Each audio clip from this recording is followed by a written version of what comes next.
à celui qui est assis, à celui qui est assis sur le trône, l'agneau de Dieu, et à l'agneau soit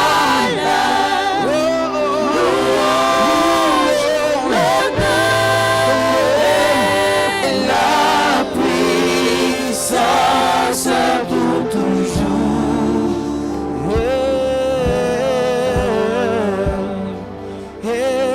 Yahweh, Yozali, Bolingo, Yasolo, Bolamu, Boyo, Bomela, Seko, Yahweh, Ondima, Isole, Yozali, Tokabola, Bosantu. On peut le faire ensemble. Oh Yahweh, Yahweh, Yozali, Bolingo, Yasolo, Bolamu, Boyo, Taotela, Seko, Yahweh, Ondima, Isolo, Lenge, Tozali, Tokabola, Bosantu, Baye.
Sois élevé, Dieu d'amour. Tu es Dieu, il n'y en a point d'autre. Tu es le seul qui dit un mot et la chose arrive. Tu l'ordonnes, elle s'accomplit. Que ton nom soit élevé au-dessus de tout. Et nous déclarons que tu es le Seigneur des Seigneurs. Ce matin, il t'a plu, notre Dieu, de nous rassembler en ces lieux, de nous donner le souffle de vie, la force dans nos membres, et la capacité de nous être déplacés de chez nous jusqu'en ces lieux. Que ton nom soit glorifié. Nous te consacrons nos vies, nos âmes et nos cœurs, afin que cette parole trouve sa place en nous. Qu'elle nous édifie, qu'elle nous donne, Seigneur, la sagesse et l'intelligence spirituelle, pour que chaque jour de notre marche, nous soyons victorieux. Au nom de Jésus. Amen. Amen. Nous acclamons le Seigneur des Seigneurs. Ashangilia Bwana mabwana. Bien-aimés dans le Seigneur, bonjour. Wapendwa katika Bwana. Que Dieu te bénisse pour ta présence. Mungu akubariki juu ya uwapo wako. Tu peux également saluer celui qui est à ta gauche, à ta droite. Unaweza vile vile kulamukela kushoto kwako ume kwako. Souhaite-lui la bienvenue dans la maison de Dieu. Umukaribishe mu nyumba ya Mungu. Et souhaite-lui la bienvenue en ces lieux. Na karibu pali hapa. Si tu ne connais pas son nom, demande-lui comment il s'appelle. Kama ujue jina yake, umuulize jina yako ni nani. Qu'il te dise aussi là où il habite. Akwambie pale kula naikalaka. Pour que tu puisses lui rendre visite. Ili upate kwenda kumtembelea. De manière que le jour qu'il te verra, ili siku ile atakuona, qu'il ne soit pas surpris. Asishangae. Que tu lui dises, c'est depuis que tu m'avais donné l'adresse. Na umwambie kama nitangia ulimpatia adresi ya kwako. Que Dieu soit béni. Mungu abarikiwe. Nous venons de passer une semaine merveilleuse. Tunatokea kupitisha juma moja mzuri sana. Une semaine au cours de laquelle nous avons parlé de beaucoup de choses. Juma kule ambayo tulisemea vitu vya mingi. Que nous allons clôturer aujourd'hui. Ambayo tunakuwa na maniza leo. Je ne saurais pas vraiment, je ne saurais pas rentrer dans tout ce que j'ai dit toute la semaine. Sitaweza kurudia mubyote tuliyosema juma yote mzima. Nous ne cessons de vous dire que les messages sont enregistrés. Atuchoke kumiambia kama message kwa enregistré. Vous pouvez les demander et on va vous les accorder. Munaweza kuilomba na banaweza mipatia hayo. Tout ce que tu commences, tes mains l'achèveront. Kyote kile unaanza mikono yako itakimaliza. Tout ce que tu commences, tu le finiras. Kyote kile unaanza utakimaliza.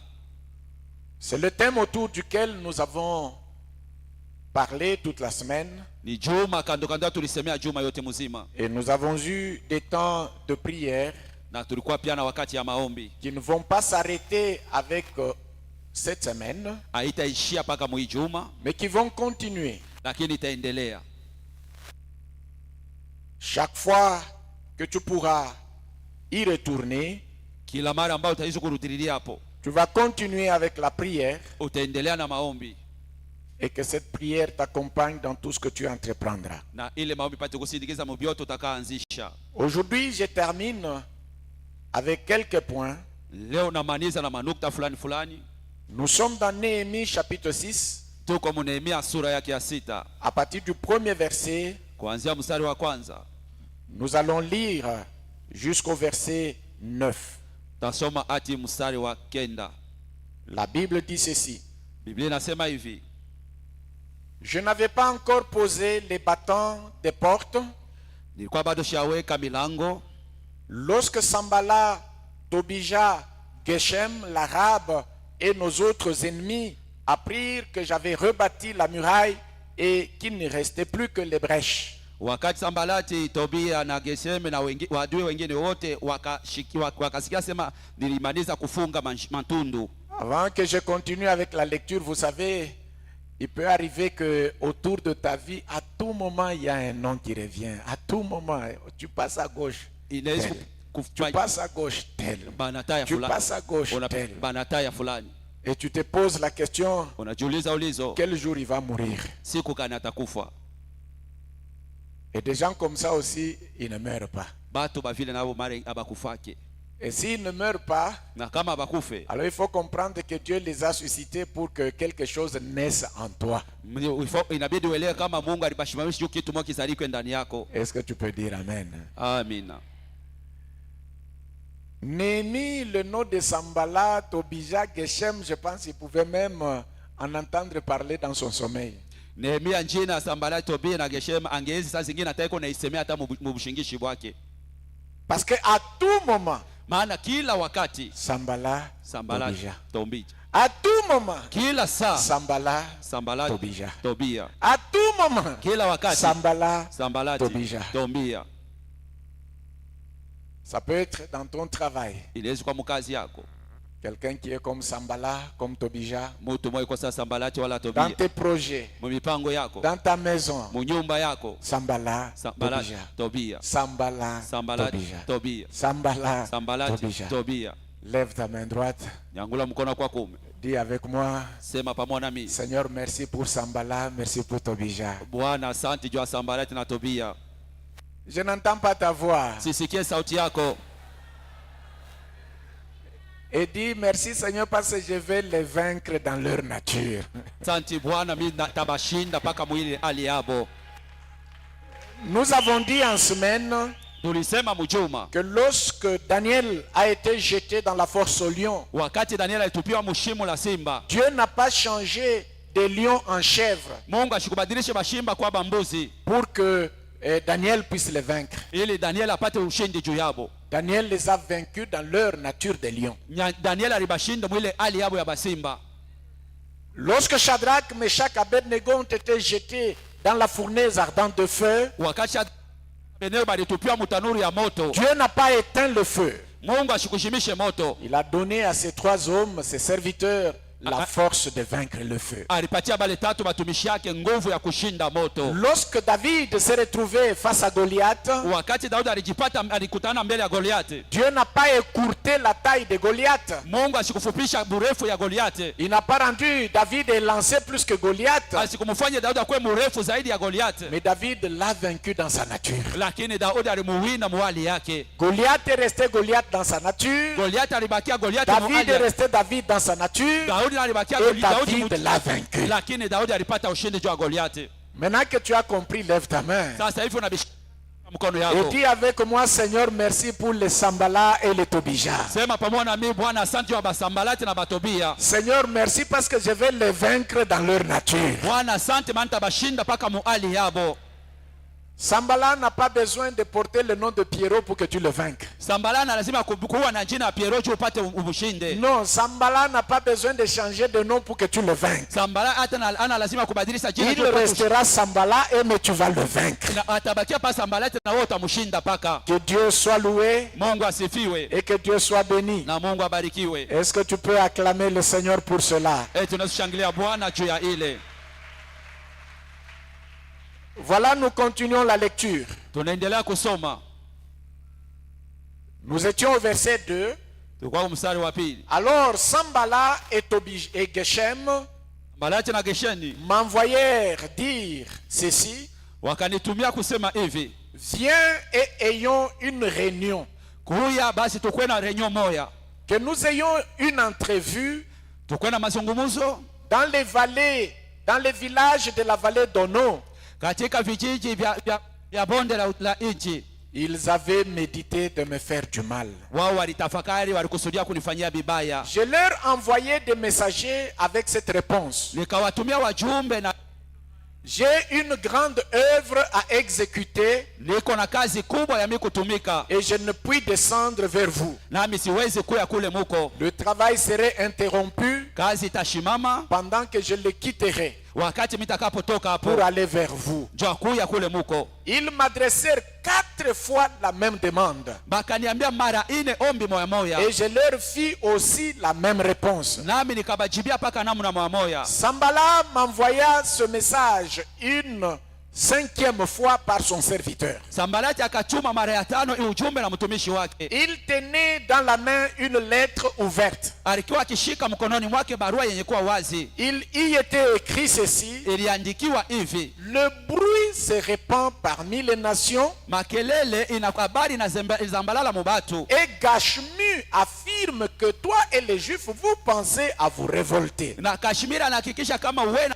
munakuwa na waza kutomboka la kuwasi, et que c'est dans ce but que tu rebâtis la muraille. na ni mwile kusudi unakuwa na jengulula ukuta. Tu vas, dit-on, devenir le roi. eti hapo utakuwa mfalme wabo. On dit que tu vas devenir le roi.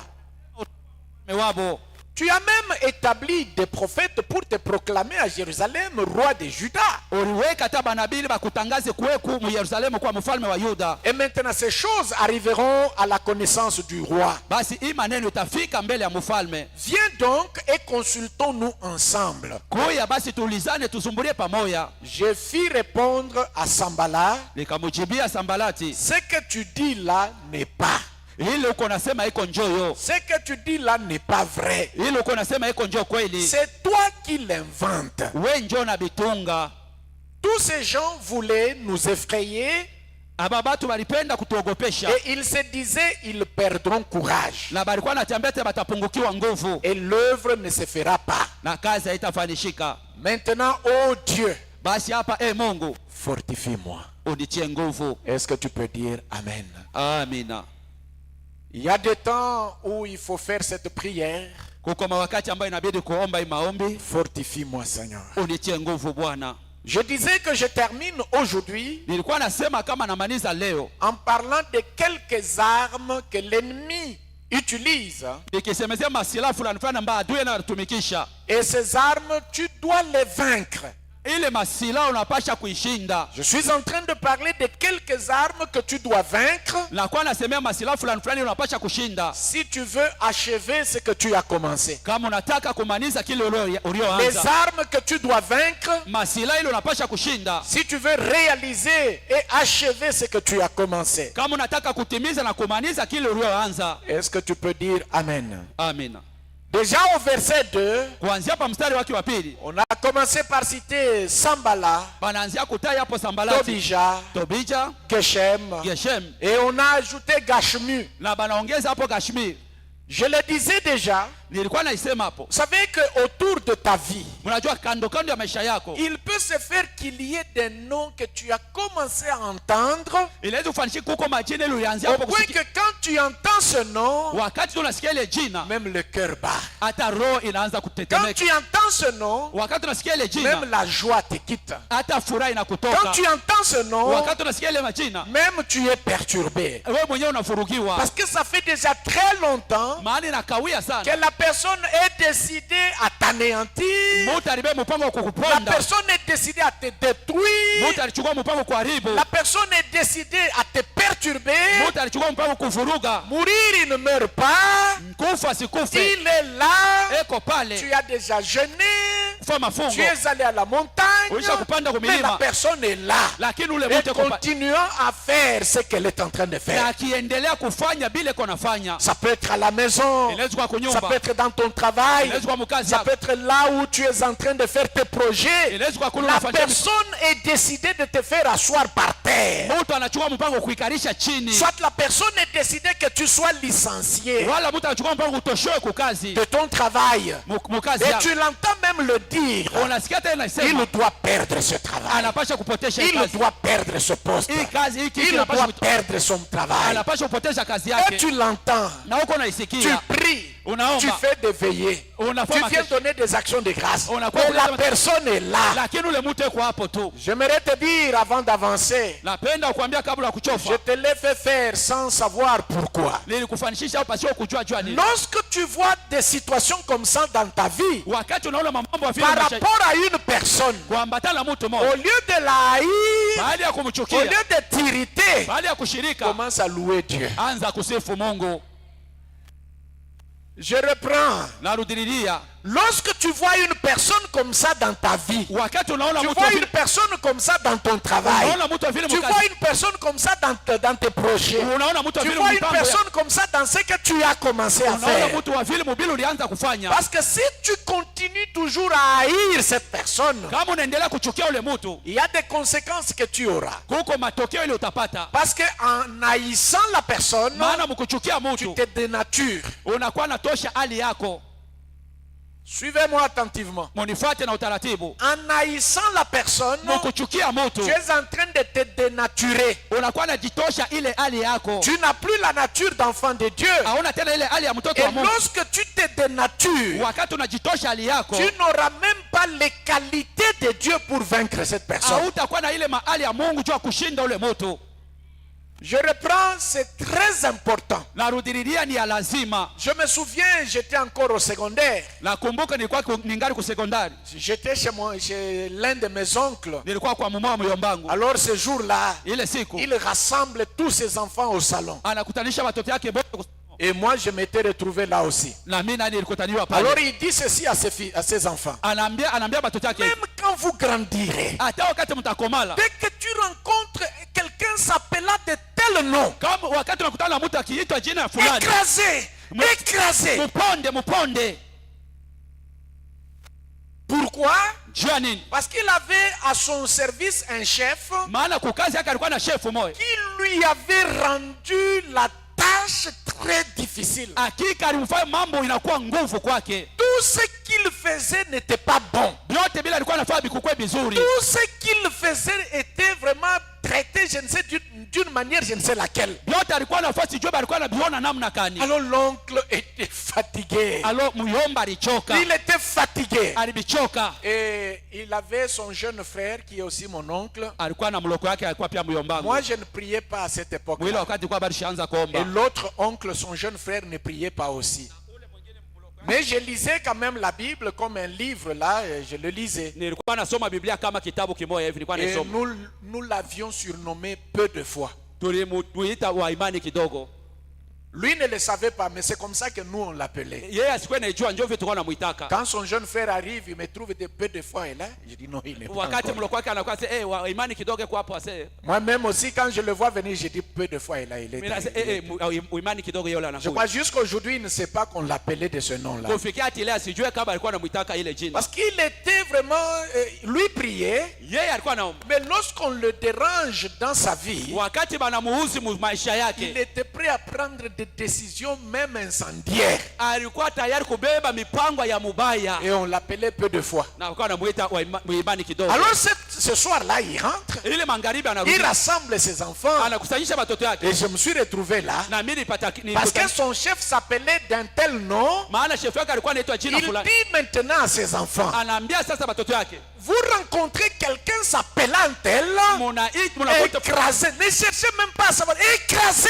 mushitafuta hata muponde. Écrasé. Muponde. C'est longtemps après Masiku mingi kisha. que j'ai réfléchi sur ces paroles. Nikafikiri pa ile maneno. J'ai compris que de nos jours, Nilielewa kama hii il y a masiku. des gens qui en pâtissent à cause des noms qu'on leur a donnés. Kuko watu beko naangaikia tu jua ile majina bali Parce bapanga. qu'aujourd'hui, ton père peut avoir été en bonne relation avec quelqu'un Leo babaka Yesu kashikia kwaka anasumbuliana na qui mtu n'est mzuri. pas de votre famille. Ana wa mchama Et yenu. puis, en t'ayant mis au monde, Wa mkukuzala wewe. il t'a donné le nom de son ami. Anakupanga jina rafiki yake. Et puis, imaginez si un jour, Yeah, il y a quelqu'un qui dit à ses enfants, Kuko mtu anaambia watoto vous yake. rencontrez le nom d'un tel, écrasé. Munakuta jina fulani muponde. Or, ce nom-là, c'est celui-là que tu portes aussi. Japo ile jina ndio ile wewe uko On nayo. va t'écraser toi aussi. Na wewe naye batakupondea amo. En fait, ce que je voudrais te faire savoir, c'est quoi? Ile mimi nataka kujulisha ni nini? Il y a des personnes que nous rencontrons sur le parcours de notre vie. Kuko batu nakutana na munjia yetu ya Que maisha. tu le veuilles ou pas, Upende wala pana. tu peux les rencontrer. Unapasha kukutana nabo. Tu peux les rencontrer. Unaweza kukutana Ça nabo. peut être dans la famille. Inaweza kuwa mjamaa. Vous savez, il y a de ces familles. Hein, Kuko ile majamaa. vous observez cette famille. Unaangalia ile Les jamaa. gens sont nés d'un même père et de même mère. Batu banazaliwa kwa baba moja mama Mais moja. la haine qu'ils se portent les uns contre les autres. Chuki ile banachukiana ba mambo Tu te mengine. poses des questions. Unajiuliza Qu'est-ce qui ne va pas? ni kitu kana kiendeke. Quand il faut se battre, Wakati unataka kukombana, ils se battent. kukombana Ils se blessent. ni kuumizana. Vous allez faire quoi? Mtafanya hapo nini? Ils sont issus d'une même mère, Banatokea kwa mama d'un moja. même père. Baba moja. Il n'y a personne qu'on va chasser de cette famille. Hakuna ule batafukuza mwile jamaa. Ils vivent ensemble. Ils vont vieillir dans cette famille-là. Batazeekea pale mwile nini? Ça peut être au service. Inaweza kuwa mkazi. On vous a engagé. Bana mibeba mkazi. La même société t'a donné le numéro matricule. Kampuni mmoja Et kupatia à numéro. toi et à l'autre. Na wewe na ule Mais mwingine. l'autre, par sa façon d'être, Huyu mwingine kupitia par namna sa yake. façon de faire les choses, Namna yake kufanya vitu. il te hait. Anakuchukia. Et tout ce qu'il fait Yote bila anafanya. pour que tu perdes le travail. Ili upoteze kazi.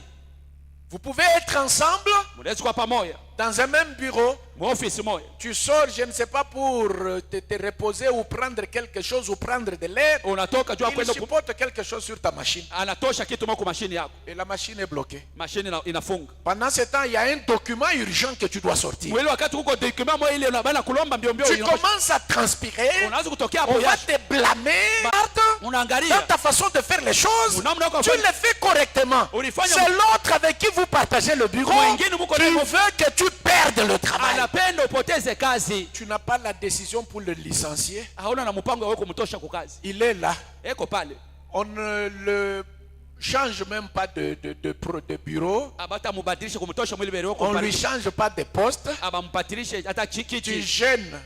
Il est là. eko pale, Tu veilles. Il unakesha, est là. eko pale, Tu vas à la montagne. Il est là. unaenda kumulima eko wako, Tu viens donner des actions de grâce. Il gracie même. unakuwa kuleta matendo shwa, ananenepea hapo na kunenepea hapo. Bien-aimé, Wapendo, j'attire ton attention. navuta angalisho yako, Des situations comme ça, si tu les rencontres sur le parcours de ta vie, vile kama unakutana na munjia ya ça maisha peut yako, être à l'école, inaweza kuwa kwa masomo, souvent à l'université. zaidi kwa university, Un professeur qui te jure comme ça en face. prof mwana kulapia hiyo hivi mbele, Si tu réussis, Kama unaweza. si tu passes des promotions, kama unapita promotion, alors là, je ne suis pas là. ni kusemishi napo Il y a une sœur ou un frère comme ça, huko, ndugu mmoja tata un mmoja, professeur avait juré. profesa mmoja Et alilapaka puis dans un cours mkuru mmoja, tel que si tu échoues, ni kama tu vas reprendre. utanzulula, Et il fallait passer l'examen. na ilibidi kufanya examen, Il passe l'examen, anafanya examen, il échoue. anabishini. La deuxième session, Deuxième session là, il échoue. anashindwa tena. Maintenant, le jour de la délibération, Siku ya deliberation il était aussi parmi les membres du jury alikuwa katikati ya banamemba ya jury, pour délibérer. ndio akufa deliberation. Bien-aimé, Wapendwa, heureusement pour ce frère, j'ai perdu un peu. Ça doit être un frère ou une sœur. inaweza kuwa ndugu wala tata. Heureusement pour lui, Heri kwake ce jour-là, ile siku le prof se réveille correctement bien, prof analamuka en forme pour aller prendre la décision na nguvu et yote, ne pas permettre à cet étudiant-là de passer. ili asimuruhusu ule tidia apite. La diarrhée l'a pris. Dia Juste kuwara kuna quand il mubaba, voulait sortir de la maison, wakati ataka kutoka une diarrhée subite le prend. kuwara kwa ghafla kuna mubamba, C'est ainsi qu'il a été absent. ni hivi alilofa shikwendeko, Et le pourcentage que le frère ou la sœur avait eu lui permettait d'être délibéré et de passer. La sœur et le frère est passé. ile pourcentage ule dada ule ndugu alipata, alikamwezesha apate Donc, il akweli. peut y arriver qu'à un certain moment de ta vie, Inaweza kufika wakati moja maisha dans yako, une direction donnée de ton voyage, njia moja hivi ya safari que yako, tu rencontres des personnes comme ça. ukutane na batu bavile. Regardez Néhémie. Mwangalie Le Nehemia, nom de Sambala, il ne le connaissait pas. asikuwe najuaka, Mais dès le jour où il a commencé la construction de la muraille, siku tu alianza le nom de Sambala s'est Jina- fait retentir. inaanza Et kushikilika, ce nom-là, na ile jina il l'a entendu jusqu'à ce que la construction de la muraille s'était achevée. alishikia ile jina ati kumwisho kumaliza ile kujengulula kwa ukuta. Quand bien même c'est Dieu qui avait autorisé que Néhémie parte de la Babylonie vers Jérusalem, Ingawa Mungu ndio aliruhusu Nehemia atoke Babeli na ende mu Yerusalema, mais Sambala est resté dérangeant la vie de Néhémie jusqu'à ce que la muraille s'achève. Sambalati alibakia kuuzi maisha ya Nehemia mpaka pale balienda kumaliza ukuta. Vous savez que Néhémie n'était pas en bon terme avec Dieu. Vous pensez que Dieu n'exauçait pas les prières de Néhémie? Eti mnajua sema Mungu asikuwe najibu maombi ya Mais Nehemia. Sambala est resté vivant. Sambalati alibakia mzima. Et encore, Atena plus tu t'intéresseras à Sambala, zaidi utaanza kuangalia mambo zaidi ya Sambalati, tu auras des insomnies, utakosa kumabushingisho, utaanza tu kushinda auras kula, des crampes à l'estomac, utakuwa na makrampe ya estomac, tu auras des cardiovasculaires, utakuwa na magonjwa des cardiaques. ya roho. Je l'ai dit vendredi, non, ça doit être mercredi ou jeudi. Nilisema sijui siku ya tatu ya ine. Tellement que tu t'occupes de Sambala, Zaidi unaangatazamia sana mambo ya Sambalati, ton cœur va avoir la forme d'une chaussette. roho yako itarefuka. Et puis tu vas à l'hôpital, Kisha unaenda kwa hospitali, hypotension, hypertension. hypotension na hypertension, Nous t'enterrons. tunakuzika, Et nous continuons le voyage. tunaendelea na safari. Tu n'as pas achevé, c'est toi. Au kumalize ni weye, Nous allons achever. si tutamaliza. Un jour, une maman est venue me voir. Siku mama alikuwa kunia, Bien sûr, elle avait déjà de l'âge. Elle avait déjà de l'âge. Komala. Elle me dit, Ananiambia, papa pasteur, baba pastor, je suis en train de prier maintenant que Dieu me prenne. niko naomba sasa Mungu anibebe. Mais lui aussi, Kisha il ne me prend pas. yeye naye ashinibebe. Moi, je suis déjà fatigué, pasteur. Que Dieu me prenne. Mungu anibebisha kubichoka. Alors je lui pose la question. Namuuliza, Qu'est-ce que Dieu t'a dit? Mungu alikwambia nini? Elle rit. Anacheka. Elle dit, il ne m'a rien dit. Asiniambie hapo kitu. Je dis, mais ça fait combien de fois que tu lui as demandé ça? Mara ngapi ushakumlombaka? Plusieurs fois, je lui demande, je dis, prends-moi, Mara prends-moi. mingi nase unibebe, unibebe. Et puis, il ne me dit rien. Asiniambie hapo Je dis, kitu. s'il ne te dit rien, Kama shikwambia c'est kitu. pour dire continue à vivre. Uendelee kuishi. Tu dois continuer à vivre. Unapaswa kuendelea kuishi. Tiens la main de celui qui est à ta gauche, à ta droite. Bamba mkono ya ule kushoto kwa kume. Si Sambala continue à vivre, hein, Kama Sambalata nabakia kuendelea kuwa mzima. achana na Sambala. Amina. Papa Floribert, au mwambie ule mama yako pembeni yako. Nous allons reprendre. Tutaanzulula. Et soyez sûr que la personne à qui tu t'adresses t'a compris. Uwe anahakikisha kwa ule mtu kunaambia anakusikia. Si tu ne comprends pas ces choses, bien-aimé, Kama uelewi bibi mpendwa, tu vas te dénaturer utajitosha hali et yako. même tes prières seront inefficaces. Hata maombi yako haitakuwa na nguvu. Tu vas faire des jeûnes inutiles. Utafanya mafungo yasiyopo Tu maana. vas faire des montées à la montagne inutiles. Utapanda kwa milima yasiyo maana. Si cette leçon tu ne la comprends pas, Kama hii mafundisho hauielewe, tu vas souffrir. utateswa. Tiens-lui maintenant la main. Umubambe sasa mkono. Si Sambala est toujours en vie, Kama Sambalata anaendelea Tobija kwa est toujours en vie, Tobija ni mzima. achana na Basambala, achana na Tobija. Amina. Et puis pose-lui la question. Kesho muulize ulize. Est-ce que tu es venu à Jérusalem pour Sambala et pour Tobija? Ulikuja mu Yerusalemu juu ya Sambalata na Tobija? Nehemi. Nehemia. Umuite hata ni sœur, umuite Nehemi. Hata kama ni dada umuite Nehemia. Nehemi nyeshinaisha na Appelle-le. Umuite Frère Nehemi. ndugu Nehemia. Sœur Nehemi. Dada Nehemia. Est-ce que tu es venu à Jérusalem pour Sambala et Tobija? Tulikuja mu Yerusalemu juu ya Sambalata na Tobia. Tu es allé dans cette entreprise-là pour Sambala et Tobija? Ulienda mwile kampuni juu ya Sambalata na Tobia. Est-ce que tu es venu à Lubumbashi? C'est pour Sambala et Tobija? Tulikuja mu Lubumbashi wa Sambalata na Tobia. Occupe-toi de ce que tu es allé faire à Jérusalem. Angatazamia bila ulikuja mu Yerusalemu. Nehemi, occupe-toi de ce que tu es allé faire à Jérusalem. Nehemia atazamia bila ulienda kufanya mu Je te Yerusalemu. dis encore, sœur Nehemi, Nakwambia tena frère Nehemi, Ndugu Nehemi, occupe-toi de ce que tu es allé faire à Jérusalem. kile kuleta mu Yerusalemu. Occupe-toi de ça. Tazamia kile. Le matin, Sambala. Asubuhi Le soir, Sambala. Magharibi, On peut Sambala. que même quand tu dors dans ton lit, Sambala. Sambala tio. Papa, Baba, maman. mama. Et puis tu sais, lorsque tu as des pensées comme ça, Wakati una mawazo ya vile. tu t'assois Sambala. Unaikala Tu te lèves Sambala. Unalemuka Sambala. C'est ainsi que quand tu vas dormir, hivyo tu na- vois cette Jérusalem. Na ile Ça peut être inaweza kuwa le quartier où tu vis. mkoba mule kuna. Ça peut être Inaweza kuwa l'entreprise dans laquelle tu kampuni travailles. mule unatumika. Ça peut être le projet dans lequel tu es. Inaweza kuwa Ça mpango peut être mule. le ministère dans lequel tu es. Inaweza kuwa huduma Ça mule peut kwa. être la famille dans laquelle tu es Inaweza né. kuwa jamaa mule kwamo. Nehemi, Nehemia, n'oublie pas ta mission à Jérusalem. ushisabu kazi ile ulikuja mu Yerusalemu. Je dis encore Nehemi, Nasema tena Nehemia, n'oublie pas ta mission à Jérusalem. ushisabu kazi yako mu Yerusalemu. Imaginez-vous un peu Ufikiri mbele. que je vienne ici Nikuya chaque matin. Kila siku. Oh, le frère tel l'a dit, ndugu. la sœur tel l'a Yule dit. dada fulani Non, alisema, Dieu, Mungu wangu. arrache-lui les oreilles. Umutukule Oh masikio. Dieu, Mungu. arrache-lui la langue. Umutukule Crève-lui ulimi. les yeux. Umufungu mtobole macho. C'est ça que je suis venu faire ici. Ndio kile mimi nilikuja kufanya hapa. Dis à celui à gauche, à droite. Umwambie tena kushoto kwa kume. Change. Badilika. Et puis umwambie na ombesho, angalia unaanza na kuzekea amo na mambo ya Sambala na Batobija. Na kuzekesha ile mambo ya Sambala.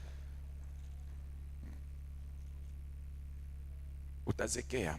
Tazekea. La première arme dont je parle ce matin, Silaha ya kwanza ninasemea ya asubuhi c'est le mensonge. ni bongo. C'est-à-dire Sambala, Sambalat, Tobija, Tobija, Geshem, Geshen, ils s'asseyent. banaikala. Ils se disent, Banaambia nous allons mentir.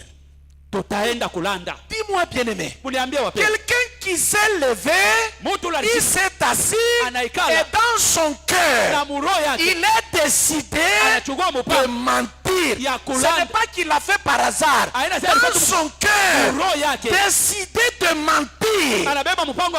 Tu vas changer quoi? Tu vas changer quoi? Parce que la personne est décidée de mentir. Il est décidé. Il te regarde en face, il ment. Qu'est-ce que tu vas changer dans cette personne? Tu vas aller changer quoi dans un homme comme ça? Néhémie, tu vas changer quoi dans un homme comme ça? C'est-à-dire, Néhémie dans ses réunions avec Sambala et avec les autres, il se décide de mentir. Le mensonge, c'est quoi?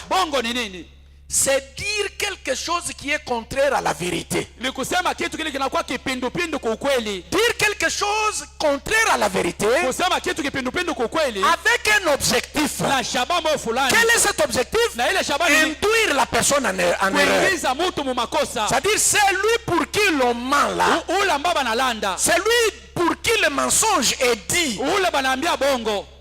Le mensonge est dit avec objectif. Soit l'induire en erreur, soit abuser de sa confiance. C'est-à-dire la personne fait confiance, mais celui en qui il fait confiance, il se met à mentir.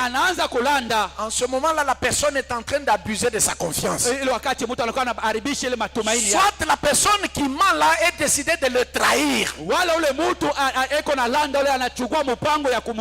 Écoutez-moi bien aimé.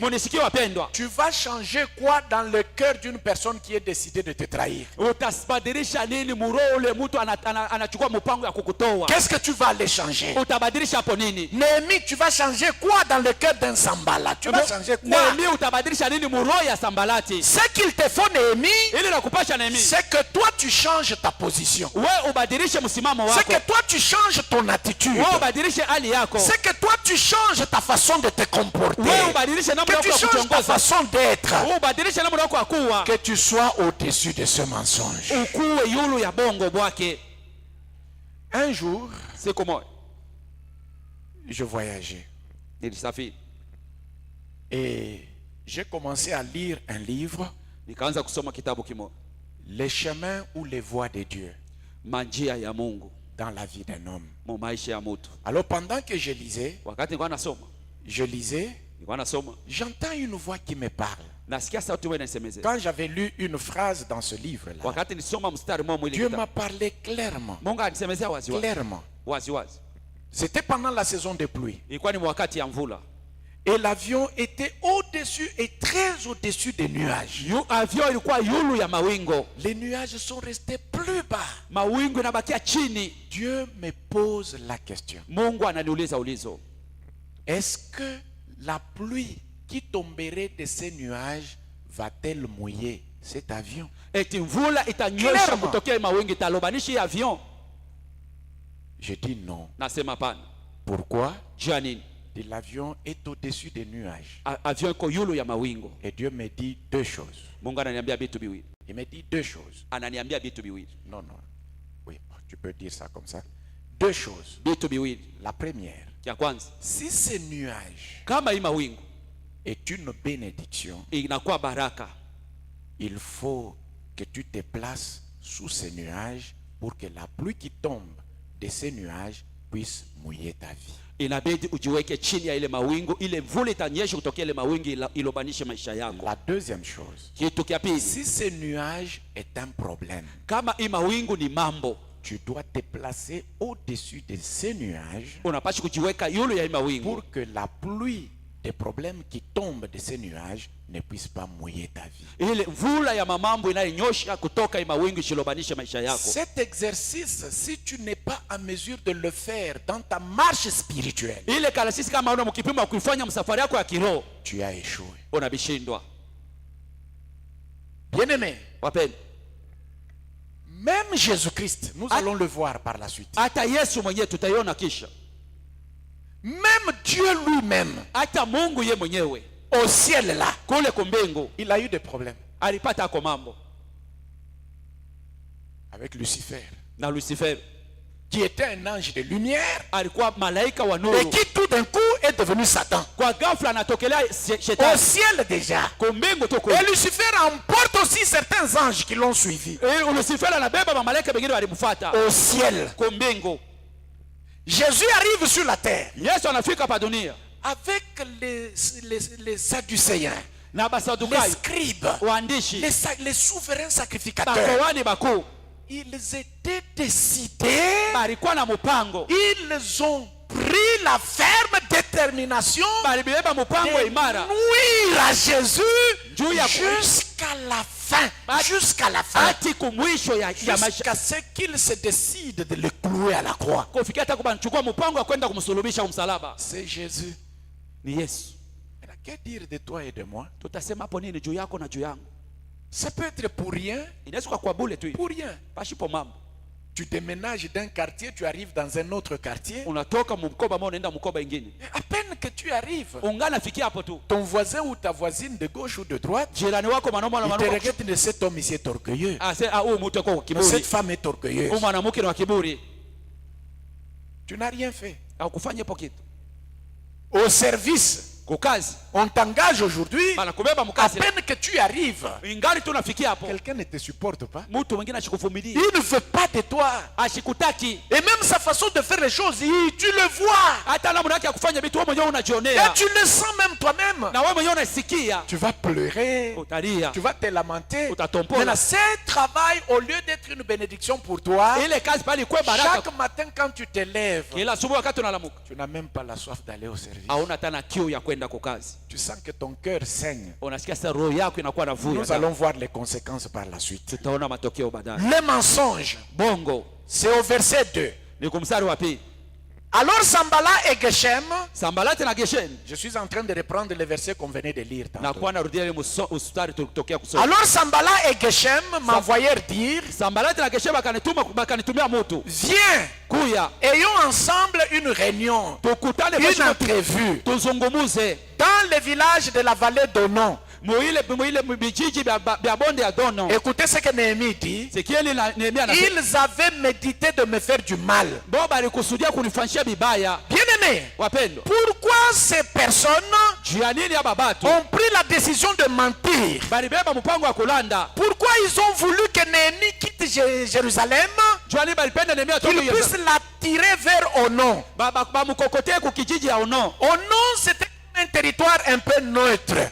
Ilikuwa ile Ono ilikuwa tifachi moja pakati haina na Maintenant, voici ce que Sambala et les autres poursuivaient. Tazameni Sambalati na wengine walikuwa nafuatilia En déplaçant Néhémie de Jérusalem kumutosha Nehemia mu Yerusalema, vers Onon, kumupeleka pale kijiji ya Ono. c'est-à-dire on le rend seul. Lusiku banamupata ye peke, Il n'a plus la force et la sécurité de la communauté. ana tena la nguvu na ukingu ya batu bote. Parce qu'en étant à Jérusalem, Wakati alikuwa mu Yerusalema, personne ne peut aller tendre sa main et mettre sur Néhémie. Non. hakuna mtu atanyosha mkono yake na kumubamba Nehemia. Les gens vont le défendre. Batu wanapaswa Surtout que le kumkomali, peuple était de son côté. maana taifa ilikuwa kwa upande Il wake. fallait le sortir de Jérusalem Ilibidi kumutosha mu pour Yerusalema, l'amener très loin. kumupeleka mbali. Onon était à peu près à 30 km de Jérusalem. Ono ilikuwa karibu ku kilomita 13 na Yerusalema. Il poursuivait l'amener à l'écart. Balipenda kumpeleka pembeni, Là, on pouvait mettre la main sur lui facilement. wale baliweza kumubamba kwa wepesi. Attirer Néhémie en dehors de Jérusalem et loin de Jérusalem Kokota Nehemia nje ya Yerusalemu na mbali ya et Yerusalemu, l'isoler de toute la communauté juive. kumutenga na batu bote wa Kiyuda. Ça, c'est la première raison. Ili ni sababu ya La kwanza. deuxième raison, Sababu ya c'est pili, pour retarder les travaux. kuchelewesha makazi. C'est Néhémie qui orientait les travaux. Ni Nehemia ndio alikuwa anaongoza Celui makazi. qui donnait le go pour les travaux. Ni ndio akasema Celui qui mfanye disait ici, vous vous tenez là-bas, tenez-vous là-bas, vous construisez, vous allez comme ça. Et vous, vous allez dans ce sens. mutendee ngambo. Alors, déplacer ces personnes-là, Kutosha ule mtu, les autres vont rester à attendre. aba wengine batabakia bena chunga. Vous voyez les fourmis noires, Munaona banyengelele babeushi, les grosses là. bale babanene. Vous pouvez les voir éparpillées en brousse Munaweza kubaona baisha kuzambalala mupori. individuellement. kila mtu kwa lwa. Dès qu'une fourmi va trouver les termites quelque part, Wakati njegelema atabamba kilulu fashi moya hivi, elle rentre signaler aux autres. anarudia kwa kuambia bengine. Et c'est toute une meute de fourmis qui sort. Na ni musululu ya bale Observez, c'est celle qui a trouvé les termites muangalishe ni ule alienda à kufunga. laquelle on laisse le rôle de timonier. Bana achia ile kazi aye kupita kumbela baongoze. Il oriente les autres Aeko napeleka vers bengine. là où elle avait trouvé les termites. Unajua kula alienda Si vous l'écrasez, kama unamuponda vous ule. allez voir ces fourmis-là Mutaona bale banyegele. crier là, siffloter, ils tournoient. Et puis elles vont rentrer. Kisha batarudia. C'est ce qu'on voulait faire Ndio ile wetaka kumfanyia. sur Néhémie. Juu ya Nehemia. L'isoler Kumutenga et l'écraser. na kumuponda. De manière que le travail s'arrête. Ili kazi Parce shimame. que leur souci, Maana nia yabo c'était que ce qu'ils ont commencé ne puisse pas s'achever. kishimanizike. C'est ici que j'aimerais attirer l'attention du peuple de Dieu. Hapa nataka kuvuta angalisho ya taifa ya Mungu. Il faut savoir prier pour nos responsables. Inabidi kujua kuombea basimamizi betu. Savoir prier pour nos responsables. Inabidi kujua kuombea basimamizi wala viongozi betu. Dans tous les sens et même dans l'église. Mumangambo yote hata ndani ya kanisa. Tu peux être là. Unaweza kuwa pale. Le pasteur, il n'a pas de place dans ta prière. Ana tana fasha hata kiloko mu maombi yako. Quand tu pries, wakati unaomba c'est toujours Père. Fais pleuvoir des millions. Oh Dieu, que les portes s'ouvrent. Seigneur, que ta gloire se manifeste. Oh Dieu, amène-moi de l'avant. Le pasteur n'a pas de place dans ta prière. Mais écoutez, bien-aimé, lorsque le pasteur tombe, c'est toute l'église qui bouge. Ton président de département, toi tu es là toujours à contredire ce qu'il dit.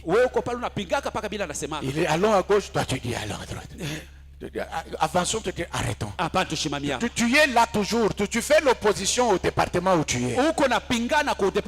Tu fais l'opposition dans la commission où tu es. Mais ce n'est pas sage. Ce n'est pas sage. Mais Sanballat Tobija avait compris que si ces juifs travaillent, si les murailles sont en train d'être construites, c'est à cause de la présence de Néhémie. Il faut l'isoler. Qu'on les sorte de Jérusalem. Parfois nous apprenons à gauche à droite des responsables ecclésiastiques qui tombent dans l'impudicité, dans l'adultère, dans ceci, dans cela. Et par moment même, nous-mêmes aussi enfants de Dieu, nous rions, nous critiquons. Nous ne savons pas que c'est l'esprit de l'ennemi qui veut affaiblir l'église. Nous devons prier pour nos responsables.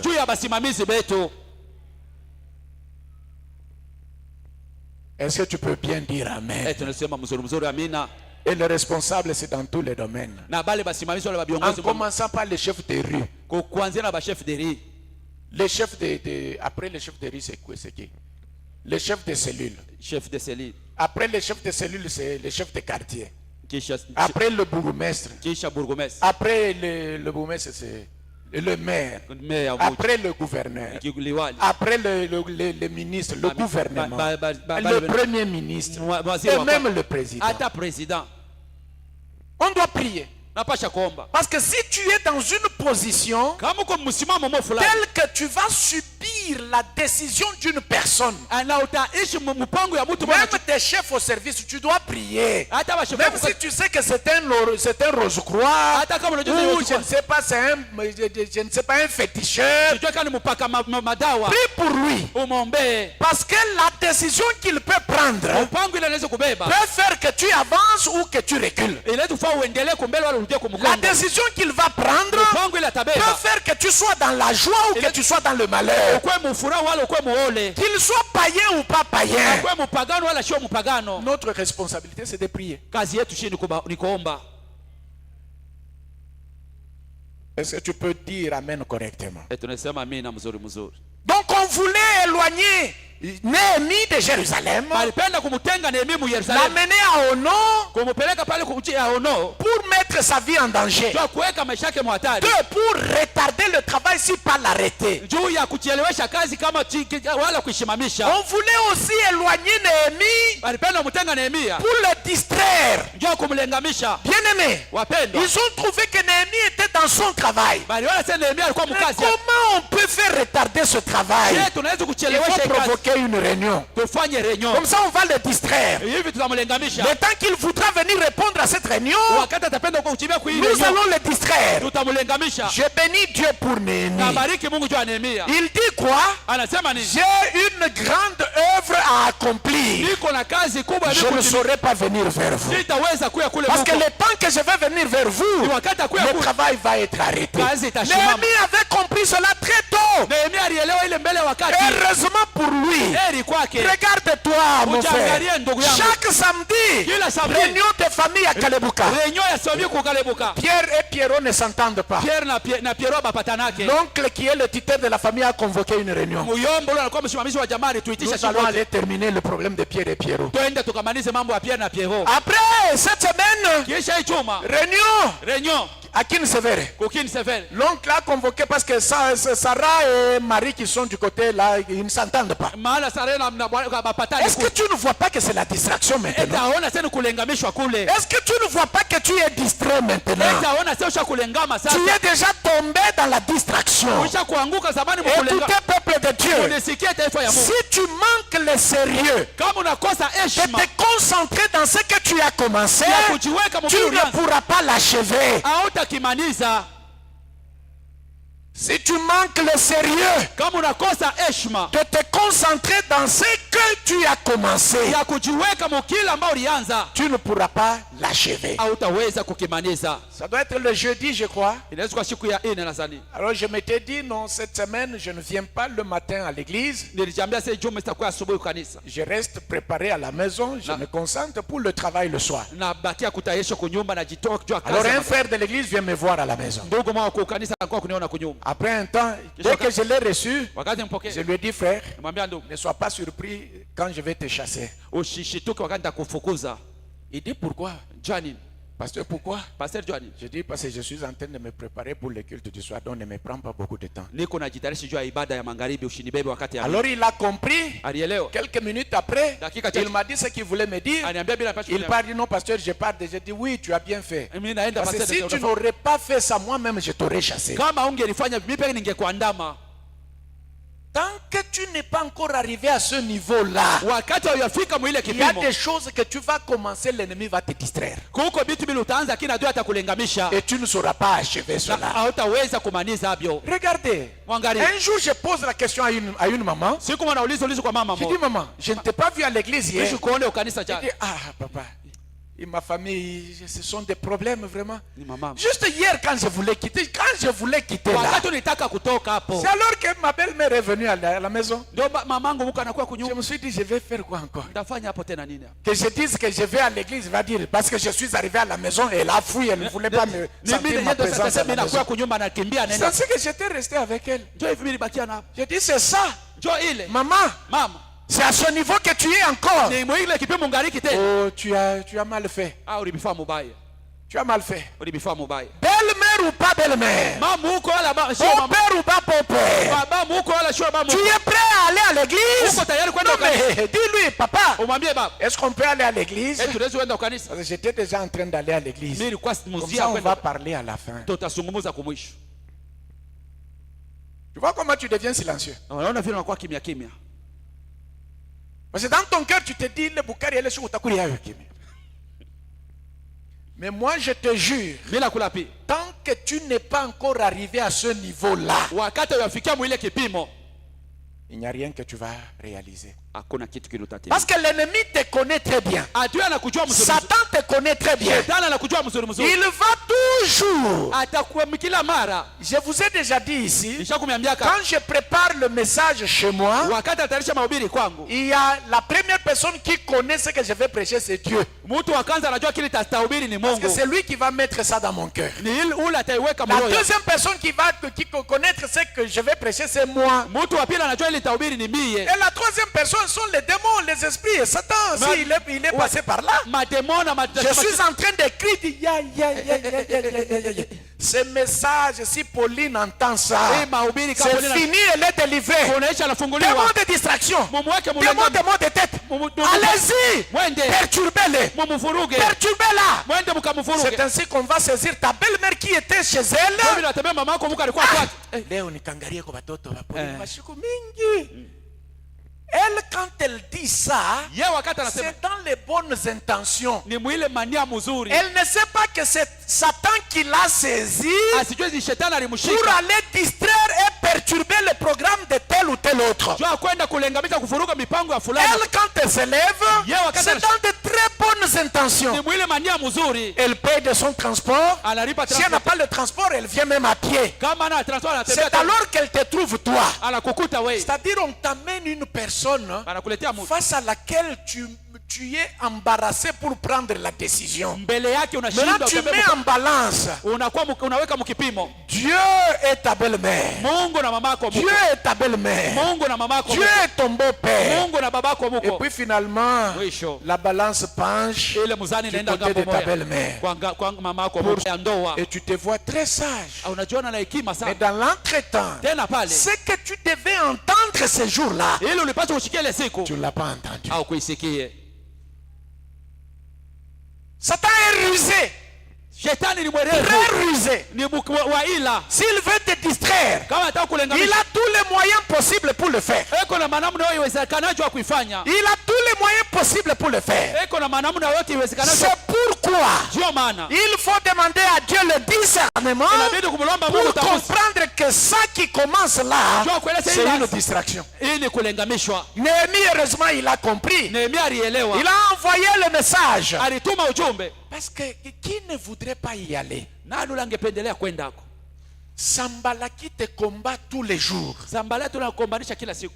Geshem qui te combat tous les jours. Yesheme na kukombanisha kila siku. Tobija qui est un ennemi juré. Tobija iko adui wako mwenyewe Il akafa. t'envoie un message pour dire, Anakutumbia habari juu ya kuambia. Sœur Néhémie, frère Néhémie, Ndugu Nehemia, viens, nous allons nous entendre. kuya tutasumbulia Nous tupatane. avons vécu longtemps dans des conflits. Viens qu'on s'entende, comme ça on va arranger la Kuya situation. tupatanani tutengeneze mambo. Quel est ce Néhémie qui ne sera pas content? Ni Nehemia kanuni atashikia furaha. Mais Néhémie de la Bible Néhémie wa a Bible compris alielewa. que ça c'est une distraction. Ili kulengamishwa. Il leur répond en disant, Anajibu je akiwa ne viendrai pas là-bas. Sitakuya kule. J'ai un ouvrage Liko la très kazi grand ya kubwa à exécuter. ya mimi kutimiza. Si je l'exécute, Kama naitimiza. je ne saurais pas. Et si je venais vers vous, Kama inakuwa je ne kwenu. saurais pas finir ce que je suis en train de Sitaweza faire. kumaliza ile mimi niko nafanya. Un jour, Siku moja j'ai reçu un visiteur qui venait de très loin. nilipokelea mkeni alikuwa anatokea mbali. Il arrive à la maison. Anafika kunyumba. Ah, je lui dis, nous sommes en train d'aller à l'église. Tuko naenda kanisa. Si tu veux, nous allons. Kama unapenda twende. Mais tu ne veux pas, tu restes, tu vas nous attendre. Kama upende On baki. va se retrouver. Tutakutanana. Il dit non, non, allons. Twende. Nous sommes venus. Tulikuwa. Et très souvent, Mara zaidi. vous allez voir que Mtaona kama les visiteurs qui viennent chez moi pour dormir, bakeni bale wanakuya kwangu cha kulala. en tout cas, je les amène toujours à l'église. Na baleta kila mara kwa kanisa. Qu'ils le veulent ou pas. Bapende wala pana. Parce qu'il va se gêner de rester seul à la maison. Atajiuzi kubakia kunyumba. Il sera obligé toujours de venir à l'église. Atalazimisha paka kuya kanisa. Maintenant, aide-moi à poser la question à celui qui est à ta gauche, à ta droite. Unisaidie kuuliza Dis, ulikusha. combien de fois tu as décommandé tes programmes de prière, Mara- tes programmes de jeûne, Mara- tes programmes d'aller faire ceci ou cela parce que tel est venu te visiter. Mipango bifulani mipango unaitosha mbele jo fulani alikuwa kutembelea. Non, bah t'as bien interprété tout, Mubaya. Comme ça, ni baki et tout. Et tu restes. Unabaki. Tu échoues de faire ce que tu devais faire. Unashindwa kufanya bila ulipasha kufanya. Écoutez bien aimé. Sikieni wapendwa. La deuxième chose, Kitu ou la kia deuxième arme silaha ya pili. que Sambala, Tobija ont utilisé contre Néhémie, Sambala Tobia na Geshe balitumia juu ya Nehemia. ce sont les rumeurs. Inakuwa ni ile habari kuzambarisha mambo mubatu. Les rumeurs. Habari kuzambarisha mambo mubatu. Les rumeurs. Habari kuzambarisha J'en mubatu. avais parlé il y a quelque temps en arrière. Nilisemezea masiku ya Les kumbukumbu. rumeurs. Kuzambarisha habari mubatu. Écoutez bien aimé. Sikieni Les wapendwa. rumeurs Ile peuvent bialisema venir de gauche. Il Les est- rumeurs peuvent venir de droite. Si tout ce qu'on dit, tu n'es pas dedans, observe-toi seulement ta manière de te comporter. C'est peut-être pas ta façon de te comporter que les gens sont en train de dire ce qu'ils disent. Change ta façon de te comporter et ça va s'arrêter. Mais si tu observes, tu trouves que tu ne te reproches de rien, vis ta vie. J'ai dit vis ta vie. Je répète encore, vis ta vie. Il y a des gens dont les rumeurs ont tué. Il y a des gens dont les rumeurs ont fait asseoir par terre. Il y a des gens que les rumeurs ont fait partir même de là où ils pouvaient rester. Les rumeurs. Écoutez bien aimé, ne joue pas avec les rumeurs. Les rumeurs peuvent t'amener à mourir. Les rumeurs peuvent te déplacer d'un quartier vers un autre. Et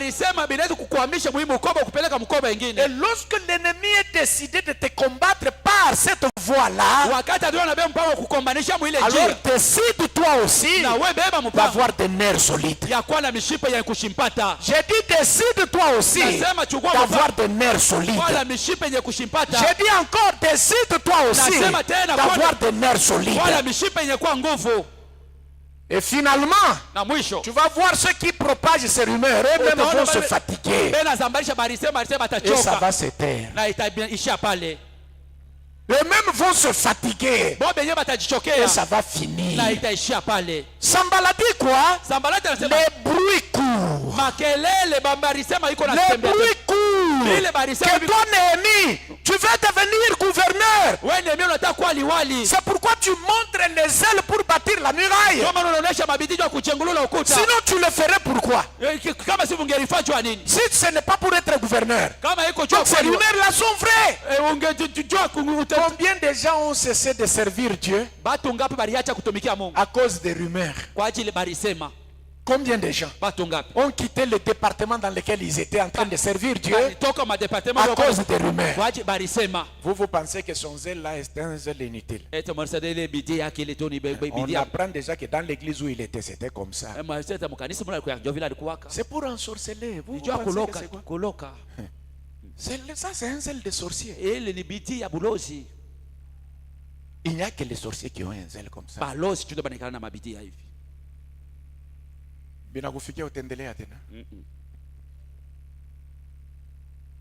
tu penses les ailes là, c'est quoi? C'est pour faire tomber le pasteur. C'est ça les ailes qu'il a. On a appris que même là où elle était là, il y avait des problèmes. Et puis la personne croise les bras.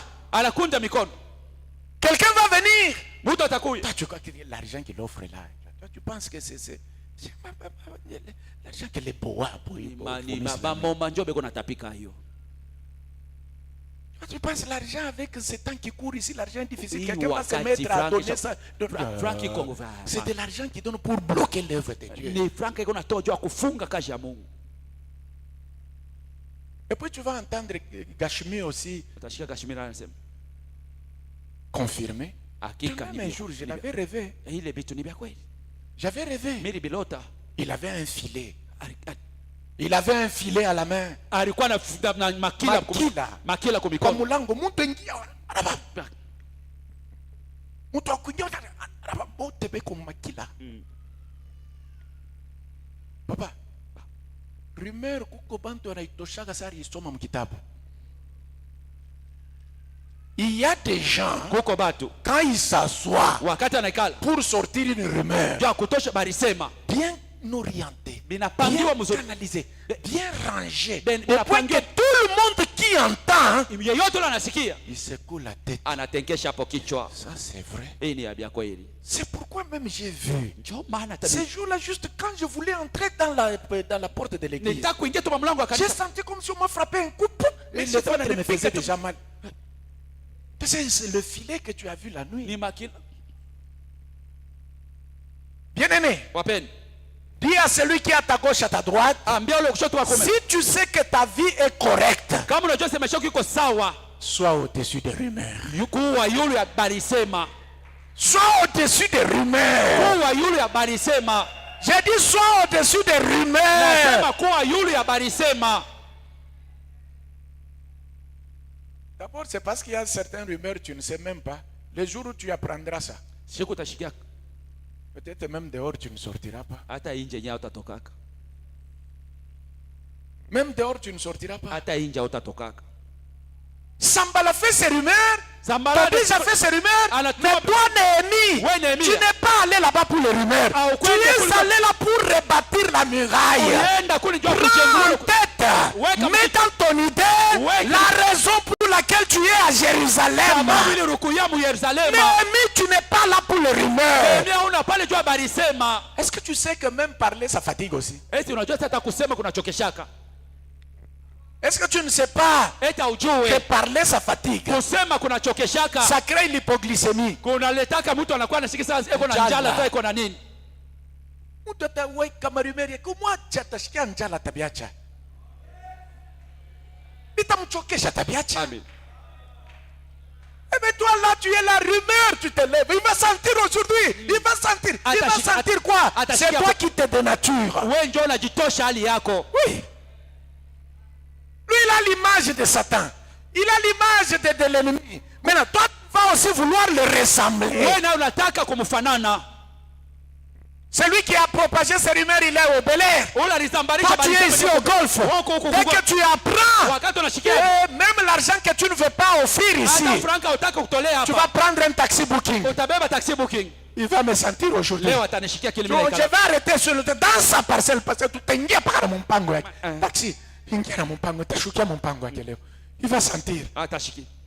Et quand tu vas connaître l'accident sur la route, Wakati utafa ajali. tu ne vas plus dire à la communauté chrétienne que j'étais en train d'aller répondre à une rumeur. Ah, Tu vas tout simplement dire j'étais en train d'aller au Bel Air. Oh, Maintenant, t'as- tu ne dis pas pourquoi tu étais en train d'aller au Bel Air. Hautatuambia kenye kujua nini ulikuwa unaendea kubele. Vous savez, il y a des situations qui arrivent Wewe mama aux enfants de Dieu watoto parce wa Mungu. qu'ils se sont fait partie du niveau qu'ils avaient. Maana alijitosha mwile hatua Faire ilikuwa trop bas, Anajishusha et l'ennemi commence à agir. Adui anaanza Et quand kupenda. l'ennemi commence à détruire dans sa vie, Adui anaanza c'est là kuharibisha qu'il maisha. commence à venir solliciter maintenant qu'on prie pour lui. Ndio pale anaanza kwa kutafuta maombe. L'ennemi a déjà ouvert la porte. Adui ashafungula L'ennemi mlango. a commencé déjà à détruire. Adui C'est alors ashakuwa- que la personne commence maintenant à solliciter qu'on prie pour lui. Ndio pale mtu anaanza kutafuta saba maombe. Je te pose la question. Nakuuliza ulizo. Ouvrir la porte, tu sais comment tu peux l'ouvrir. Hein? Kufungula mlango unajua namna kanaweza Mais kuifungua. est-ce que tu sais ce que l'ennemi va détruire quand il va entrer dans ta vie? Eti unajua kila adui ataharibu wakati ataingia Est-ce ndani. que tu sais ce que l'ennemi va détruire quand il va entrer dans ta maison? Eti unajua ile adui ataharibu wakati ataingia Est-ce que mnyumba. tu sais ce que l'ennemi va détruire quand il va entrer dans ton travail? Eti unajua kila adui ataharibu wakati ataingia mkazi C'est que yako. quelque part là, bien-aimé, Bashi mwa wapendwa. il y a des choses Huko bitu. que tu dois connaître, Hilo unapasha des kujua. attitudes que tu dois avoir Ah, unapaswa si kwa- tu veux commencer à achever ce que tu as Kama unataka commencé. kuanza na kumaanisha Tu des rumeurs. ujiweke yule habari Je dis sema. place-toi au-dessus des rumeurs. Ujitie yule habari sema. Place-toi au-dessus des rumeurs. Ujiweke yule habari sema. Néhémie, on vient lui dire, Nehemia walikuwa les kumwambia. bruits courent, les rumeurs courent. Habari sema. Néhémie, que toi tu veux devenir gouverneur. Wewe Nehemia unataka kuwa Néhémie liwali. a répondu calmement. Néhémie a Ce répondu. que vous dites là, Yule mnasema. ce n'est pas vrai. Haina C'est kweli. vous qui Ni l'inventez. wewe ndio mnabianzisha. C'est vous qui l'inventez. Wewe ndio mnabisema. Et quelqu'un, lorsque tu lui dis ouvertement, et il sait que c'est lui qui l'a inventé, Wakati mtu unamwambia wazee na yeye anajua sasa ndio il va alibianzisha. encore continuer avec ça. Ataendelea navyo tena. Il va s'arrêter. Atabiacha. Néhémie n'est pas allé. Nehemia asikwende. On lui a amené les rumeurs Bali mulete habari pour sema. le faire partir de Jérusalem. Abamutoshe mu Il y a Yerusalemu. quelque part d'où Néhémie doit quitter. Kuko fashi mo pale Nehemia anapaswa kutoka. Il y a quelque part d'où Néhémie doit se déplacer. Kuko fashi mo pale Nehemia anapaswa kutoka na Pour kwenda. qu'il soit dans une position Akwe qui muwali nous permette de mettre la main sur lui. ambaye itatusaidia tumubambe. Mensonge. bongo, rumeur. barisema. Néhémie dit non, ce que vous dites là n'est pas vrai. C'est vous qui l'avez inventé. Je sais, vous-même vous savez que c'est vous qui l'avez inventé. C'est un mensonge. Je ne viendrai pas là où vous êtes. J'ai un travail, j'ai un grand travail à faire. Je dois faire ce travail. Et je dois l'achever. Je ne serai pas distrait. Je vais l'achever. Les rumeurs. Quel que soit le sens duquel ils viennent, quel que soit de la bouche de laquelle les rumeurs sortent, ou la bouche de laquelle les rumeurs sortent, place-toi au-dessus des rumeurs. J'ai dit place-toi au-dessus des rumeurs. Est-ce que tu peux dire Amen? Est-ce que tu peux dire encore Amen? La troisième arme, ce sont les fausses prophéties. Bien-aimé, cette chose a détruit la vie de plusieurs personnes. Elle a détruit la vie et le cheminement de beaucoup d'enfants de Dieu. Nous sommes toujours dans Néhémie chapitre 6. Nous lisons le verset 10 au verset 13. Néhémie dit ceci: je me rendis chez Shemaéja, fils de Delaja, fils de Maétabel. Il s'était enfermé. Il s'était enfermé dans sa maison. Et quand il me voit, il dit: allons ensemble dans la maison de Dieu. Au milieu du temple, Néhémie. Allons au milieu du temple. Dans les lieux très saints. Car ils viennent pour te tuer. Et c'est pendant la nuit qu'ils viendront pour te tuer. Néhémie anamwangalia. Au verset 11, Néhémie lui répondit: un homme comme moi, prendre fuite. Et quel homme tel que moi pourrait entrer dans le temple et y vivre? Je n'irai point. Je n'entrerai point. Et le verset 12, j'ai reconnu que ce n'était pas Dieu qui l'envoyait, mais il prophétisa ainsi sur moi parce que Sambala et Tobija lui avaient donné de l'argent. En le gagnant ainsi, ils espéraient. Cet homme-là, c'est qui le nom? Shemaéja, c'était un prophète. J'ai dit tous ces jours ici, il prophétisait. Maintenant, Sambala regarde. Qui est-ce que nous pouvons gagner qui lui disent ce qu'il va accepter? C'est ainsi qu'ils vont aller chez ce prophète-là, qui tous ces jours prophétisait, et ils vont lui donner l'argent. Va convaincre Néhémie. Convainc Néhémie qu'il entre dans le temple. Vous savez, ce que Shemaéja a demandé à Néhémie, c'était une chose très grave. Il n'y a que le souverain sacrificateur qui entrait dans le lieu très saint une fois l'an. Même les autres sacrificateurs n'y entraient pas. Les Lévites n'y entraient pas. C'était le souverain sacrificateur, lui seul qui entrait dans le lieu très saint. Mais maintenant regardez ce prophète. Il dit à Néhémie: on viendra te tuer. L'unique endroit où tu seras en sécurité, Néhémie, c'est au temple. Allons dans le lieu très saint. Allons nous cacher là-bas. Heureusement que Néhémie le savait. C'est là qu'il y avait l'arche. Vouloir aller entrer là-bas, tu n'en sortiras pas vivant. Tu vas mourir. Tu vas mourir. C'est-à-dire, nous l'avons combattu, nous avons échoué. Maintenant, amenons-le à faire des choses qui vont l'amener à être ennemi de Dieu. Amenons-le à faire des choses qui vont l'amener à désobéir à Dieu. Comme ça, Dieu lui-même va s'occuper de lui. Bien-aimé, quand l'ennemi veut te combattre, il ne se réveille pas et il vient. Il a le temps de réfléchir et d'aligner bien son combat. Toi aussi, si tu veux riposter, prends le temps de t'asseoir et réfléchir. Aligne bien ton combat pour que tu ne puisses pas utiliser des méthodes qui feront que tu sois disqualifié. Si tu as compris, lève ta main droite et dis-moi Amen. Les fausses prophéties. Mais toutes ces trois armes-là, le mensonge, les rumeurs, les fausses prophéties, avaient un objectif majeur. Néhémie l'a souligné. Il dit, il pensait me décourager dans l'œuvre que j'étais en train de faire. C'est au verset 3.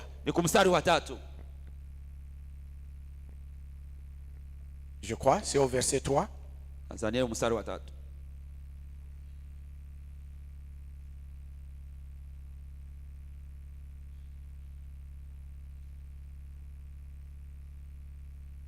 Vous l'avez lu?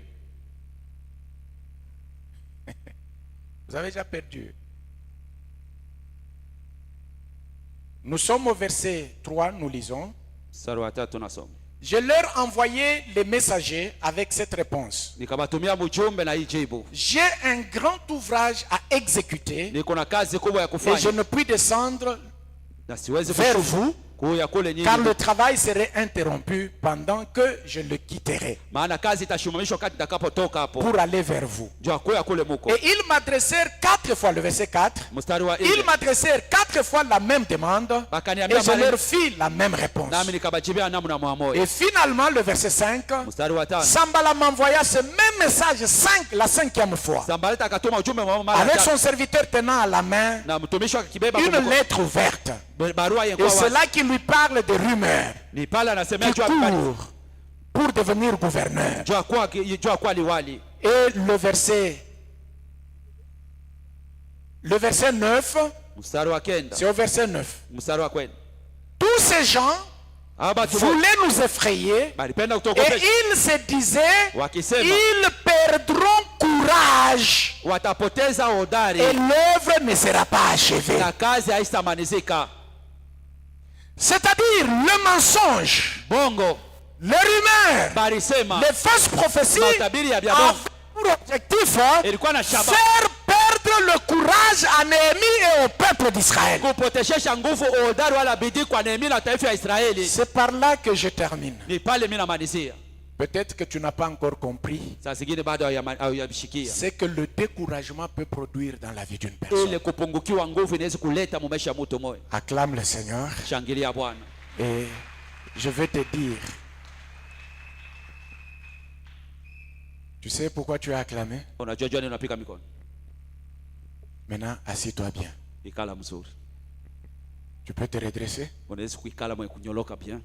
Tu as acclamé, c'était pour réveiller celui qui dormait. Le découragement, c'est la dernière cartouche lorsque elle t'attrape. Tu ne pourras jamais achever ce que tu as commencé. Il n'y a rien que tu peux achever avec le découragement. Et ne cherche jamais, ne le désire même pas que tu sois découragé dans un domaine tout comme dans un autre. Parce que tout domaine dans lequel tu te décourages, soit ça s'arrête là, soit la vitesse ralentit, soit on s'assoit. Et l'œuvre ne sera jamais achevée. na kazi haitamalizika. Ce que tu as commencé ne sera jamais achevé. Kile ulianza kiwezi kumalizika. Plusieurs Bamingi ont échoué d'achever balishindwa parce kumaliza, qu'ils ont été découragés. maana balipungukiwa kiasi. Combat à gauche, Vita kushoto, combat à droite. vita kuume. Combat à gauche, Vita kushoto, combat à droite. vita kuume. Combat à gauche, Vita kushoto, combat à droite. vita kuume. Mourir, tu ne meurs pas. L'ennemi échoue de te faire mourir. Adui anashindwa kuua. Finalement, Mwisho dès que tu te décourages, wakati unapungukiwa ce n'est kiasi, pas différent de celui qui est mort tout en étant vivant. haiko tofauti na ule alikuwa kufa, mwenye kufa lakini iko mzima.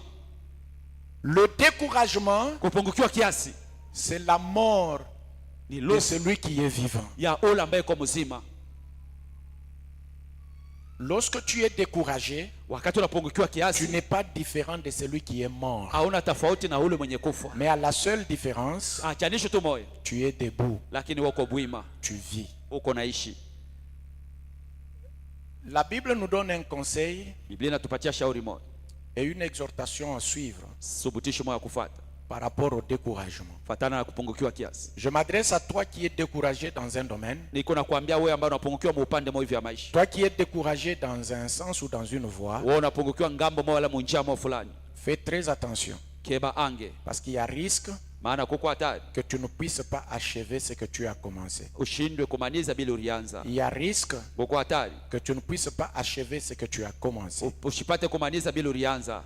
Cela est très important. Ile ni ya lazima. Nous sommes dans Hébreux au chapitre 12, Tuko mwa Ibrania sura 12 à partir du deuxième verset kuanzia mstari wake wa pili et le verset 3. mstari wa 3. Hébreux Wa Ibrania chapitre 12 sura yake 12 et le verset 2 et 3, nous lisons. mstari wa pili na wa 3. La Bible nous dit ceci. Biblia inatuambia hivi. Je vais lire la version français courant et je vais passer dans une autre version pour la meilleure compréhension. Tapita mtafsiri nyingine ya kuielewa mzuri. Ayons les regards sur Jésus, Tukwe na macho tena kumwangalia Yesu, le chef et le consommateur de notre foi.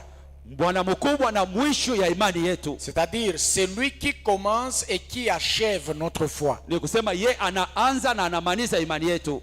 Qui, en vue de la joie qui lui était réservée, Yeye kwa ajili ya ile furaha iliyomtayarishiwa il a souffert la croix. aliteswa kumsalaba, Il a méprisé l'ignominie. alibeula ile Et aya, il s'est assis à la droite du trône de Dieu. alikala kuume ya kiti ya Mungu. Considérez en effet, Mtazamie basi c'est lui qui a supporté, considérez fait Jésus qui a supporté contre sa personne une telle opposition de la part des pécheurs, ambaye aliyeitika upinzani ya vile kumpandi ya batenda zambi, afin que vous ne vous lassiez point l'âme découragée. ili musiachilie nafsi yenye kuchoka, Non.